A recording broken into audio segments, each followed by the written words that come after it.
Maraming salamat sa mga solid na sumusuporta sa aking channel at sa patuloy na panunood. Kung ikaw naman ay bago pa lang dito, sana ay mag-subscribe ka na din. Sa pagpapatuloy ng ating kwento, matapos na mahuli ni Lloyd si King Storma, ay dinala niya ito sa kanilang mansyon. Nagtatanong si King Storma kung ano ang nais ni Lloyd sa kanya. Sinabi ng ating bida na ang request niya ay simple lang, at sinabi nito na isang beses sa umaga at isang beses sa gabi ay sisigaw lamang ito habang nasa Lake Capua. Pero hindi nagustuhan ni King Storma kung papaano makipagnegosasyon si Lloyd. Kaya sinabi ni King Storma na dapat kapag ikaw ay humihingi ng pabor, dapat ay sabihin mo rin kung ano ang makukuhang kapalit kapag ginawa ang hiling nito. Kung kaya dito sinabi ni Lloyd na wala itong kahit na anong bagay na maibibigay bilang kapalit para kay King Storma, pero dito ay ginamit ng ating bida ang kahinaan nito. At sinabi na kapag ginawa ni King Storma ang hiling nito ay ang lahat ay mas lalong magiging masaya, sabay turo nito kay Bangol. Na kung saan masaya naman na sumang-ayon si Bangol na nakapagpapula sa mukha ni King Storma. At dahil dito ay pumayag na ito sa hiling ng ating bida. Tuwang-tuwa naman si Lloyd dahil habang sinasabi sa isip nito na napakahangal ni King Storma sa pag-ibig. Kung kaya gagamitin niya ito bilang advantage para magamit ng paulit-ulit si King Storma. Dagdag pa ni Lloyd na si Bangol ay walang nararamdaman na feelings para kay King Storma. Kung kaya bibigyan niya ito ng palayaw na King Storma single habang buhay. Pero dito ay naisip din ni Lloyd na maging siya ay single din naman. Kaya lumapit ito kay King Storma na nalulungkot. Kaya napasabi sa isip si King Storma kung ano ang ginagawa ng ating bida sa kanya, bakit nito ikinikistis ang mukha nito sa kanya, pero tila naramdaman nito kung ano ang nararamdaman ni Lloyd. Matapos nun ay tinanong ni Lloyd kung pwede niya ba itong tawagin na Bibeyong. Na sinagot naman ni King Storma na gawin nito kung ano ang gusto ni Lloyd. Maya-maya ay biglang pumasok ang isang tauhan ni Lloyd na si Greg na tila may emergency na sasabihin. Sinabi ni Lloyd na kung bakit ito bumalik kaagad, dahil sa pagkakaalam nito ay inutusan niya na ito magpunta sa Sand and Steel Tribe. At dito nga ay sinabi ni Greg na may mga nakasalubong silang mga ogre na papunta sa kanilang bayan para puntahan si Arosh at humingi ng tulong dito, dahil ang tribo ng Sand and Steel ay kasalukuyang sinasalakay ng grupo ng mga Megalania. At dito ay makikita natin ang pag-atake ng mga Megalania sa tribo ng mga ogre. Kung saan nasira na ang mga bakod at tuluyan nang nakapasok sa tribo ang mga Megalania. Habang si Akosh na leader ng tribo ay sinubukan na atakihin ang Megalania gamit ang dalawa at malaki nitong bakal na sandata na direktang tumama sa ulo ng halimaw. Pero tila hindi man lang ito nasaktan at mas lalo lang itong nagalit, nagulat si Akosh at napatalon pa at ras, pero ang Megalania ay gumamit ng kanyang buntot sa pag-atake. Nagawa naman itong masangga ni Akosh, pero dahil sa sobrang lakas ng Megalania ay tumilapon pa rin ito at makikitang medyo napuruhan sa atakeng iyon. Pero ganun pa man ay ipinag-utos pa rin ito na patuloy na lumaban. At sinabi na ang mga ogre kailanman ay hindi umaatras. Samantala, balik sa Fronteras Estate, ipinag-utos ni Lloyd kay Greg na sabihin kay Valelardi na mag-assemble sila sa village entrance kasama ang White Cavaliers. Pero sinabi ni Greg na baka di na sila umabot kahit na umalis pa sila ngayon. Sinabi ni Lloyd na siya na ang bahala dito. At sila ay mabilis na tumakbo kasama si Javier. Sinasabi ni Lloyd na kailangan nilang magmadali dahil ito ay isang golden opportunity para sa kanila. Anong opportunity, tanong naman ni Javier. At sa malademonyong mukha ni Lloyd ay sinabi nito na para baliktarin ang Monsters Domino. Dagdag pa nito na ito na ang oras para mag-counter-attack habang binigyan ng pulang sunflower si Bibeyong. Makikitang laglag pa nga ang mga villagers nang makita ang napakalaking si Bibeyong. Habang nakasakay kay Bibeyong ay sinasabi ni Lloyd na ipakita nito ang cool side ni Bibeyong para makuha ang loob ni Bangol. Bungbeyong sagot naman ni Bibeyong. At mabilis itong nagpatalon-talon na parang tipaklong. Ilang saglit ay narating na kaagad nila ang tribo ng mga ogre. Sa paglanding ni Bibeyong ay parang nagkaroon ng malakas na pagsabog. Kaya napatanong si Akosh kung ano ito, samantala ang mga Megalania naman ay tila nanliit nang dumating si Bibeyong. At habang nasa ulo ni Bibeyong si Lloyd ay sinabi ng ating bida. Naipagkalat ng mga ito na kahit magpunta pa sila sa gawing kanluran ay wala silang makikitang pagkain dito.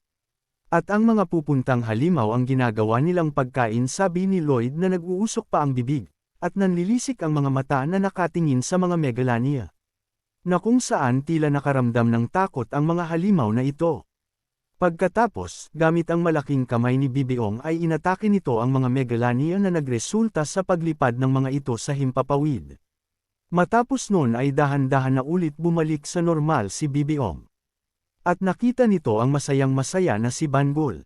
Kung kaya namula na naman ang pisngi nito.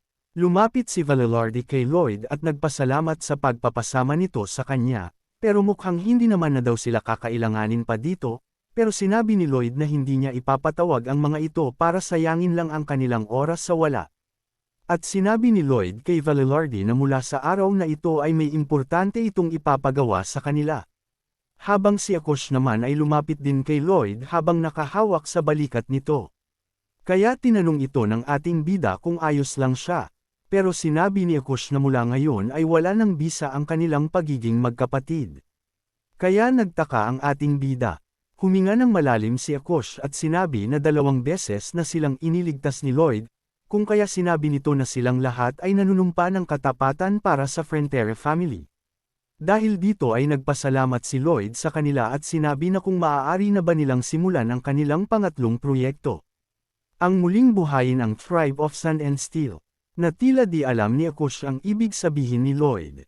Samantala, ipinakita naman ang isinasagawang pagsira ng tirahan ng mga monster sa pamamagitan ng pagsunog dito. Ito ay strategy na ginagawa ng Asfahan na parang magiging isang domino ang paggalaw ng mga halimaw na ito. Ang mga ilan sa uri ng halimaw dito ay nagtataglay ng katalinuhan. Ang ilan sa mga ito ay nakita ang mga megalania na pinalipad ni Bibiong, na kung saan ang mga ito ay ikinalat at sinabi sa ibang monster kung ano ang kanilang nakita sa gawing kanluran. Sinabi ng 2 megalania sa ibang monster na merong isang legendary beast na halos kasing laki ng bundok na makikita sa kanluran.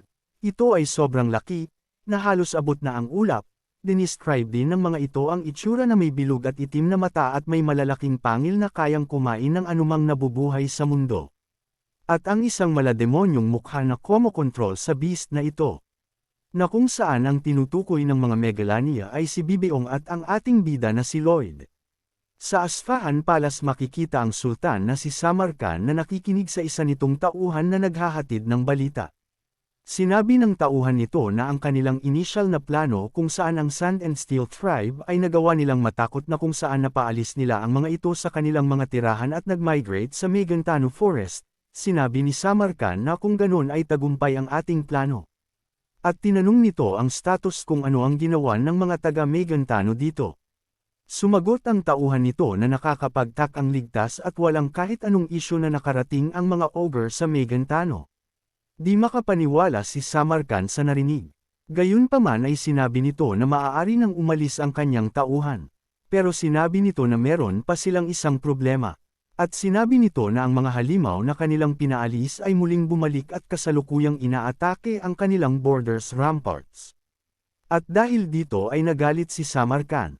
Sinabi ng tauhan nito na ginamit na nila ang kanilang firepower para itaboy ang mga ito pero parang ang mga monster na ito ay parang mga baliw at sobrang natatakot at hindi ito nagpapakita ng kahit anong pagbagal.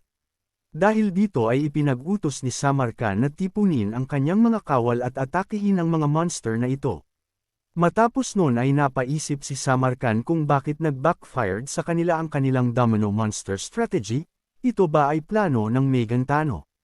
Pero imposible na magawang itaboy ang ganito kalaking pagsugod ng mga monster. Maliban na lang kung meron talagang tunay na demonyo ang naninirahan sa kanluran, sabi ni Samarkand. Samantala si Lloyd ay makikitang masaya na nag-abot ng dokumento sa mga moneylender na kung saan nakasaad dito na sila ay fully paid na sa kanilang mga utang. At mabilis niya itong pinapirma sa pinaalis. Dumating naman ang Baron at nagtanong kay Lloyd kung talaga bang nabayaran na nito ang lahat ng utang ng kanilang pamilya at ipinakita nito ang resibo na patunay na sila ay bayad na. At mabilis na niyakap ni Baron Arcos ang anak habang umiiyak at nagpapasalamat dito. Sinasabi ni Baron na hindi siya karapat-dapat na maging ama. Kaya tila nalungkot ang ating bida. Nagtanong ito sa Baron kung mahal ba ito ng Baron. Na sinagot naman ng Baron na hindi niya na kailangan pa itanong iyon dahil mahal niya ito. Dahil dito ay napatahimik ang ating bida. At nakangiting sinabi na sapat na iyon para masabing tatay si Baron Arcos. Matapos nun ay nagkaroon na naman ng panibagong title ang ating bida na kung saan binigyan ito ng 2CP. Habang naglalakad ay nakasalubong nito si Javier, dito ay sinabi ni Javier na maayos na nilang na-relocate ang tirahan ng mga ogre. Katulong ang mga White Cavaliers at sinabi din nito na masaya si Akush dahil marami silang karne na makakatulong para sa mga muscles nito. Pero sumagot lang ang ating bida na great job at sinabi nito na dapat ay magpahinga din si Javier. Matapos nun ay sinasabi ang ating bida sa sarili na nagawa na nilang maisaayos ang bagong tirahan ng mga ogre at maging ang Domino Monster na kung sakaling bumalik ay madali na lang nilang maitataboy dahil kay Bibeom. At dito ay naisip rin ng ating bida na matapos mabayaran ang kanilang mga utang ay wala na itong aalalahanin, kung kaya tila nagtataka din ito para sa kanyang sarili dahil akala nito ay magtatatalon ito sa tuwa kapag nabayaran na lahat ng kanilang utang. Napatanong ito sa sarili kung bakit tila napaka-kalmado nito. Napahiga ito sa kanyang silid at naalala ang umiiyak na Baron. Matapos nun ay naalala rin nito ang kanyang tunay na ama sa tunay na mundo. Kung kaya di na rin ito napigil ang umiyak. At sinabi na nagawa nitong masolusyonan ang mga problema sa mundong ito. Samantala di man lang niya nagawa dati na makatulong sa kanyang tatay sa tunay na mundo, kaya patuloy ito sa pag-iyak. Habang si Javier naman ay nakatayo lang sa tapat ng pinto ng silid ni Lloyd. Hanggang sa tuluyan ng humagik-gik sa pag-iyak ang ating bida. Kaya sinabi ni Javier na umiyak lang ito hanggang sa makontento ang puso nito dahil deserve niya naman ito. Makalipas ang ilang araw ay makikitang masaya ang mga tao at chini-cheer ang ating bida. Samantala si Lloyd naman ay tila nahihiya na naiirita sa mga ito. Kaya galit nito na sinabi na tumigil na ang mga ito. Sinabi ni Javier na ayos lang magyabang si Lloyd. Dahil ang lahat ng tao dito ay hindi makikitang ganyan kasaya kung hindi dahil sa ating bida. Maya-maya ay patakbo na lumapit si Bayern kay Lloyd habang sinasabi na meron silang malaking problema. At sinabi nito na maraming tao ang paparating sa kanilang village na galing sa timog. Kaya napatanong si Lloyd kung ano ang mga ito. Kalaban ba o mga sundalo? Pero sinabi ni Bayer na ayon sa kanilang mga security troopers ang mga ito ay refugees. Agad naman nilang pinuntahan ang mga ito. At tinanong ni Lloyd kung sino ang mga taong ito. At dito ay nagpakilala ang isang refugees bilang Nicholas ang village chief ng kanilang barony. Sinabi nito na sila ay galing sa Sert Ino barony mula sa timog.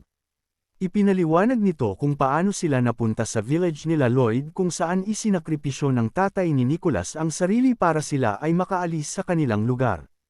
Tinanong ito ni Lloyd kung ang tinutukoy ba nito ay mga monster, at sumagot naman si Nicholas na oo at ito ay mga 2 metro ang laki na parang mga beetles.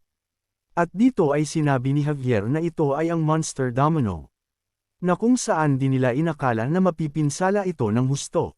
Dito ay naisip ng ating bida na alam nito na lahat ng village na malapit sa wilderness ay maaapektuhan ng monster domino. At sa palagay nito na ang Frontera barony at ang Lacuna lang ang hindi masyadong naapektuhan dahil ang mga normal state ay walang mga summon, White Cavaliers o kahit Swordmaster. Sinasabi pa ni Lloyd na wala nang ibang maaaring puntahan ang mga taong ito kundi ang village ng Frontera o ng mga Lacuna. Napatanong sa sarili ang ating bida kung ilan ang mga taong ito kung aabot ba sila ng 1,000 o 10,000. Nagmamakaawa ang mga refugees na tanggapin sila o kahit bigyan man lang ng makakain para sa mga batang kasama nila. Pero sinabi ni Javier na mukhang mas marami pa ang darating na refugees sa kanilang village na kung mangyari yun ay wala silang sapat na lugar para sa mga ito. Pero ang ating bida ay sinasabi na mas nagiging excited pa ito ngayon. Pero si Javier ay tila di naiintindihan ang iniisip ni Lloyd. Sinabi ni Lloyd na mag-isip naman ng kahit konti si Javier. At sinabi nito na kung ang mga refugees na ito ay titira sa kanilang village ay mas malaki ang itataas ng kanilang tax revenue dahil dito. Na tila di nagustuhan ni Javier ang sinabi ng ating bida. At sinabi kung hindi ba naaawa si Lloyd sa mga ito at nagawa pa nitong mag-isip na pagkakitaan ang mga ito. Pero tila di na pinansin ni Lloyd ang sinabi ni Javier at inutusan nito si Bayer na maghanda ng makakain para sa mga refugees. Sabay umalis si Lloyd at sinabing pupunta sa Baron para mag-report dito. Samantala si Bayer naman ay sinabi kay Javier na wag na itong magalit. Dahil sa palagay nito ay hindi pa talaga alam ni Lloyd ang kanyang gagawin kaya sinabi nito hayaan na muna nila ito at obserbahan lang muna ang gagawin ni Lloyd. Kaya di na nagsalita pa si Javier. Pagdating sa mansyon, ay sinabi ni Lloyd sa Baron ang patuloy at maraming refugees na dumarating. At nagtanong kung papatuloyin ba nila ang mga ito, bagamat nais ng Baron na kupkupin ang lahat ng ito ay wala na silang sapat na pondo para sa pangangailangan ng mga ito. Dagdag pa nito na ang kanilang stock na pagkain ay tatagal na lamang ng ilang araw. Pero sinabi ni Lloyd na hindi ito dapat alalahanin ng Baron. At ipinakita nito ang isang storage na puno ng mga locust. Pero si Baron ay tila nag-aalala kung sakaling ipapakain nila ang mga locust sa mga tao. Pero ang Baroness ay tinikman ang lasa nito at sinabi na para lang itong isang hipon, at kinakain rin naman ito ng mga ogre na walang nagiging problema. Pero ang problema nga lang ay medyo maamoy ito kaya kailangan nila gumawa ng paraan para mawala ang di kaaya-ayang amoy nito. At sinabi ng Baroness na hayaan ni Lloyd na siya ang mamuno sa pagluluto ng mga ito. Nasinang-ayunan naman ni Lloyd. Pagkatapos ay gumawa na sila ng mga temporary na tents para sa mga refugees. Habang patuloy na dumarating ang mga refugees, na hindi naman inaasahan ni Lloyd na magiging ganito kabilis ang pagdagsa ng mga ito. Kaya mabilis silang nagtrabaho sa paggawa ng kanilang heating system. Samantala sa kusina naman ay sinabi ng Reyna na magluluto sila ng masarap na locust. Pero ang mga tagapagluto ay nangangamba din dahil sa matapang na amoy nito pero nakangiting ipinakita ng Reyna ang isang libro na ginawa ng isang dragon chef. Namangha ang mga kasama nito dahil yun ang first time nila na makita ang librong iyon. Habang si Lloyd naman ay pinagmamasdan ng kanilang ginagawa, sinabi nito na kulang ang kanilang espasyo, magagawa nilang makasurvive sa ngayon pero hindi pang matagalan, kaya napapaisip ito kung anong kanyang dapat gawin. Hanggang sa maalala nito ang kanilang tahanan kung saan masaya sila ng kanyang mga magulang. At dahil dito ay nakaisip na ito ng idea para sa kanyang gagawin. At sinabi nito kay Javier na sila ay gagawa ng isa sa pinakamalaking construction project nila. At napatanong si Javier kung may paraan ba para ma-accommodate ang mga ito. Sumagot si Lloyd na meron at sinabi niya kay Javier na sila ay gagawa ng isang apartment. At dito muna natin puputulin ang video na ito. Kung nagustuhan mo at nais mong sundan lahat ng upload sa page na ito ay pakipindot lang ng subscribe button dyan sa ibaba. Pati na rin ang bell button para isa ka sa agad na mano-notify once may bago tayong upload. Maraming salamat.